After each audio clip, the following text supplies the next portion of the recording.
I think we need to sing that more. Well, we're going to open our Bibles now in 1 Timothy chapter 3. And I hope you have got a Bible with you so you can follow. I prefer really not to have the display, the words on the screen all the time. And so you do need to have a Bible with you so you can follow. We do occasionally put verses up there so that you can follow as well if you haven't got one. But I'd really like to encourage you to remember to bring a Bible for yourself, even though it's up there, so you can follow and look. We need to check that what I'm saying is true, don't you? And don't just take it for granted. We haven't got any evangelical popes, and no preacher is infallible, and we make mistakes, and you need to check, and you need to be sure. You need to investigate, don't you? We all do that. We all need to do that, like the Bereans. Well, in 1 Timothy chapter 3, and I want to take verse 15, if I can, as a kind of a text, I suppose, or what I think is really a key verse in the chapter, although we will be looking at the rest of the chapter, really. But in verse 15, he says, if I delay, in verse 14, I hope to come to you soon, but I am writing these things to you so that if I delay, you may know how one ought to behave in the household of God, which is the church of the living God, a pillar and buttress of the truth. That verse, as I say, is really key to the understanding of the whole of the chapter. In that verse, Paul, for example, speaks of the church in terms of the household of God. Now, it's a chapter about leaders. It's a chapter that explains to us, speaks to us of the qualifications for those who are in positions of leadership, of elders and deacons. But we won't be able to understand what this chapter is really all about unless we understand what the church is in the first place. It's not a business. It's a household. Now, I don't know how you feel, but I think that we can't stress that enough today, because there are churches up and down the land that seem to think and seem to run their churches as though they were a business. It's happening all over the place, as far as I can tell anyway. About 20 years ago or so, there was a church, I won't say where, but there was a church, quite a large church, and they expressed some interest in perhaps calling me as their pastor, and I went. They asked me to go and to speak to the elders and so on, and so I went. They put me up in this hotel, and they had a hotel room saved for the purpose, and they had a number of candidates. I didn't realise this before I went, but they had a number of candidates for the pastorate that they had arranged to interview at the same time. I went in, and it was, I don't know if you've seen the programme The Apprentice, you'll know something of what the scene was really like. It really was just like that. I went in, and I realised quite quickly that the chap who had been in touch with me, he was a very wealthy man, incredibly wealthy, in fact, and he was almost the boss. Well, he was, really. He was the boss. And the elders and the deacons, well, they were like the board of directors. And I can tell you now, they gave me a right grilling. And it was very, very intimidating. I don't think I've ever been in a situation like it. I've been to interviews, but I've never been in a situation like that. And now I look back upon that situation and I think how glad I am now, really, that they didn't invite me into the pastorate, because I think that they would have chewed me up and spat me out in no time at all.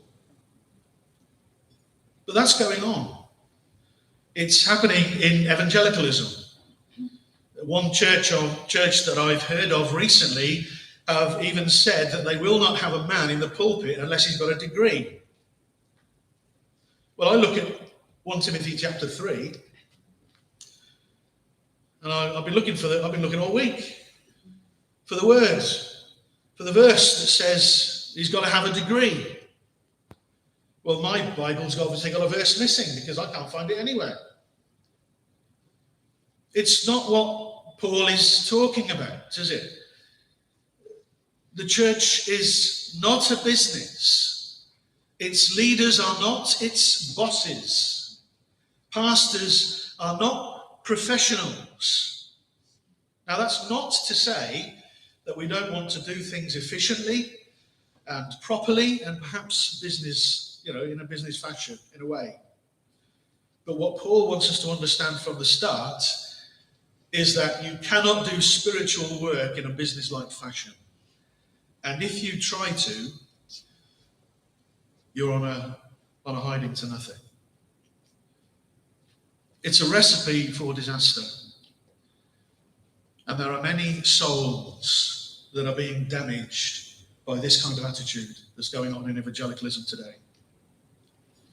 It's not a business, it's a household. God himself, through Paul here, under inspiration, he talks of the church of the living God, which is a household, a pillar and buttress of the truth. Now, if the church is a household and not a business, what kind of leaders should you have? What kind of leadership should we be looking for? How do you spot the leaders of the future? How do you make your choice? What kind of things do you look for? Well, you notice the first thing that Paul says here in this passage is that you have to look for someone who wants it. Look at verse 1. The saying is trustworthy. If anyone aspires to the office of overseer, he desires a noble task. Now that sounds so strange to us, doesn't it? Because, we think to ourselves, well, of course we want, humble leaders, of course. And, so if anyone's truly humble, well, they're going to shy away, aren't they? They're not going to put themselves forward, so we get quite suspicious of anybody who, wants to be an elder or something. And so we perhaps want reluctant leaders, if they're humble, they're going to need convincing. They're going to need to have their arms twisted a bit. And if it's not like that, well, we feel suspicious. So why does Paul speak here in verse 1 approvingly of those who aspire and those who desire? Well, you notice how he introduces the verse. It's very important. He says the saying is trustworthy. Now, he said that before. In fact, he says it 3 times in this book. If you turn back to chapter 1 and verse 15, you'll notice this is what he says. It's a very famous verse, isn't it? He says, the saying is trustworthy and deserving of full acceptance that Christ Jesus came into the world to save sinners, of whom I am the foremost. And then he says it again in chapter 4 and verses 9 and 10. He says, the saying is trustworthy and deserving of full acceptance. For to this end we toil and strive, because we have our hope set on the living God, who is the Saviour of all people, especially of those who believe. We have got our hearts set on the living God, who is the Saviour of all people, especially of those who believe. In other words, what we've got there in chapter 1 and again in chapter 4 are 2 great gospel statements, aren't they? Wonderful statements of the gospel. Then in between, now in the beginning of chapter 3, we've got this. Well, where does that fit in?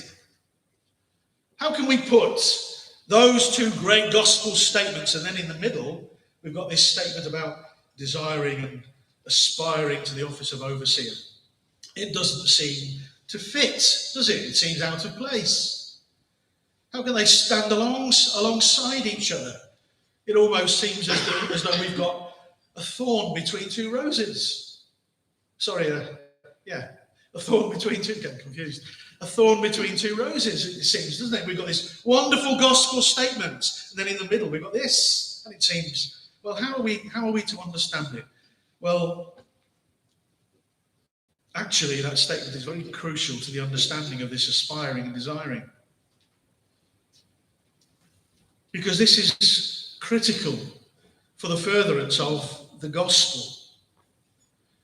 I want to suggest to you this morning that this chapter is not about church politics. It's not about how we structure the church. It's not about ecclesiology. Paul in chapter 3 here is not giving us a manual on how we're to organize the church, first and foremost. It's not about that. This chapter, first and foremost, is about the furtherance of the gospel.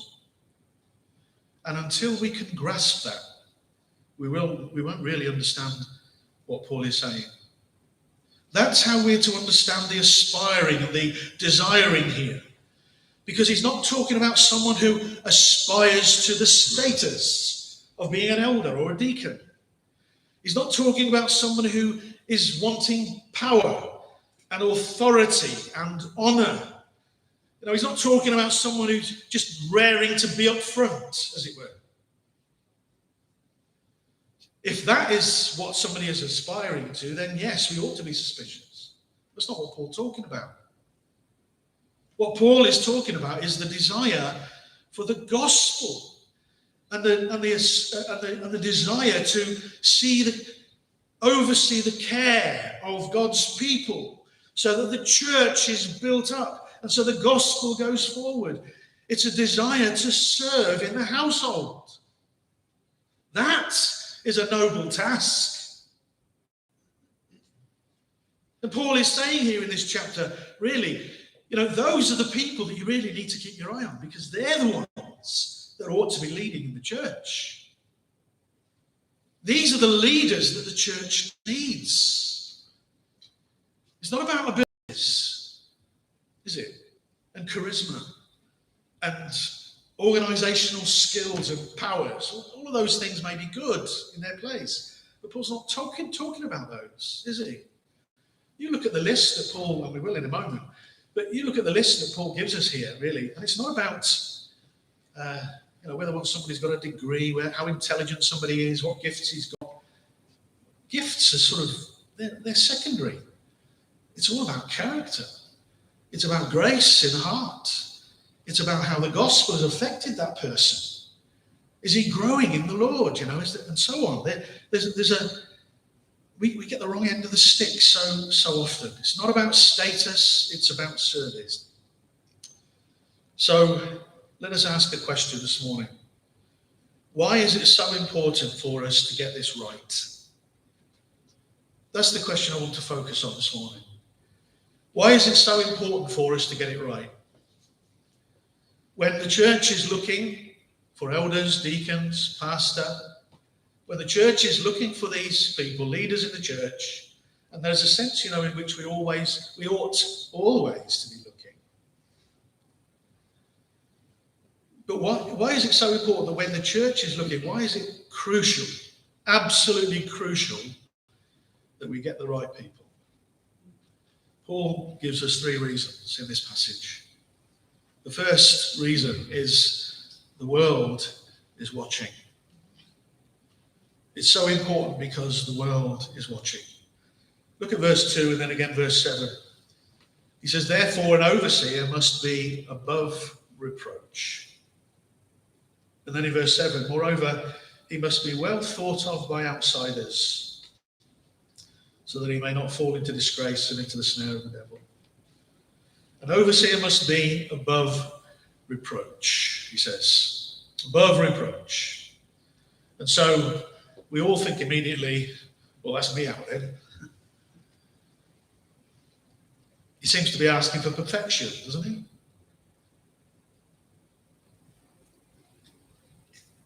But what does Paul really mean when he says an overseer must be above reproach? Well, let me put it this way, negatively first. He is not talking about being above reproach in the Pharisaical sense of that word. You see, Paul himself, he uses a similar word to describe himself before he was even converted, when he was a Pharisee. In Philippians chapter 3, he says, as to the law blameless. It's a similar word. It's the same word, but just a different beginning. And what he's saying, as to the law, above reproach, that was me. That was me, you see. He thought, according to the law, well, I'm perfect. I've done it all.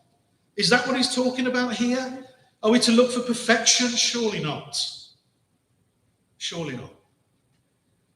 You know, there's a kind of correctness that just kills churches, doesn't there? Came across the testimony of a daughter, the daughter of a Presbyterian minister in Scotland.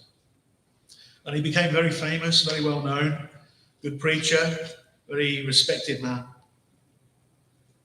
But when his daughter was telling her story of her youth when she was being brought up, she said this: "My father was full of rectitude and rigid with duty.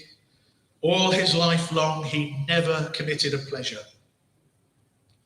And that says it all, doesn't it? He never committed a pleasure. Well, is that what Paul is talking about here?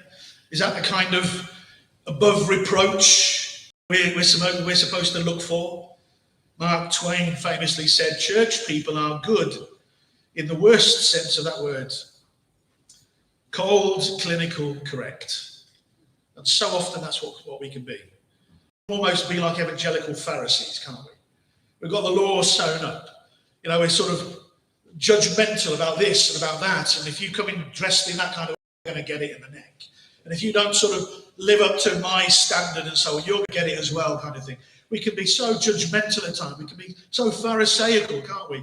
I hope that's not what Paul is talking about here. In fact, it isn't, is it? It can't be. You see, the point is that he's concerned first and foremost for the reputation of the church in the world.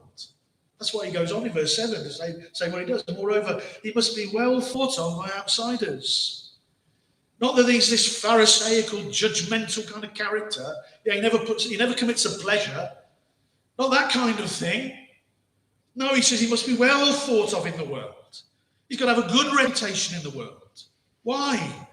Because the world is important, you see. That's why it's so important. That's the point that he's making here. And so we need to ask ourselves when we're looking for leaders, when we're thinking about appointing elders, deacons, pastor, whatever, whenever we're doing this, we need to ask ourselves the question, well, what picture do we really want to portray to the world around and about us? You see, our leaders are in the shop window, whether they like it or not. Our leaders are in the shop window. And that's what this passage is all about. It's not about church politics, as I've said. It's about evangelism. It's about making sure that those who are in a position of leadership in the church maintain that good reputation and a good standing with the people outside in the world. Who will commend Christ in the world? Who do we want on display then, in a sense? Who do we want in the shop window? Who shows passion for people to be won for Christ? Who amongst us is showing something of the spirit that John Wesley expresses there in that wonderful hymn? Who amongst us do we see that's got this attitude towards the church as the household of God, and he wants to care for it and see the believers built up in the faith and people added to it and so on? In other words, we're to look out for gospel-minded people, aren't we?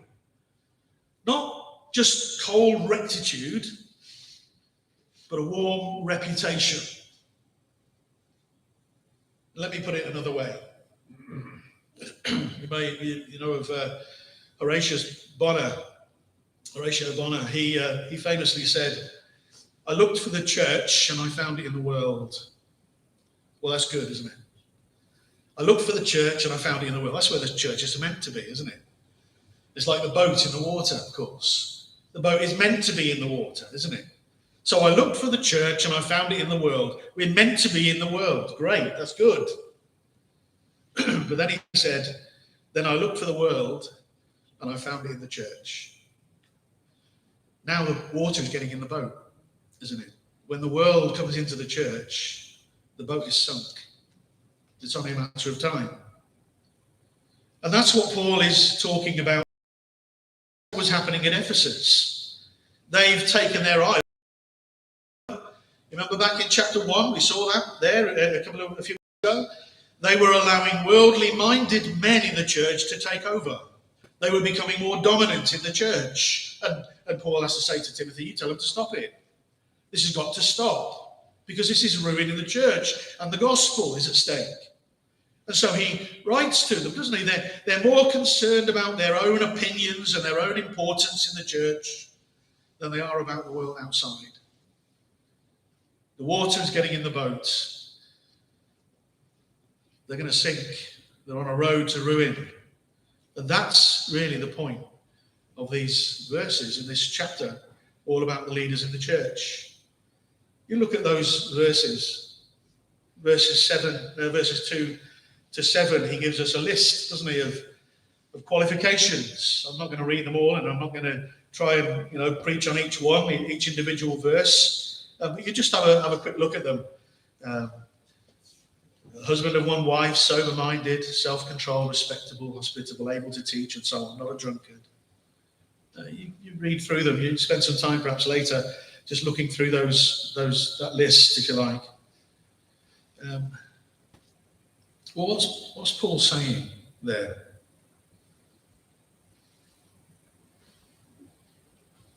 Sometimes, there's maybe a young man in the church, perhaps, and we get encouraged because they're showing promise, growing in the Lord, and we see a desire for souls, for the glory of Christ, and so on. And it's greatly encouraging, isn't it, when we see these things? And then sometimes, at times I kind of try and encourage that, and just maybe encourage someone and sort of say, well,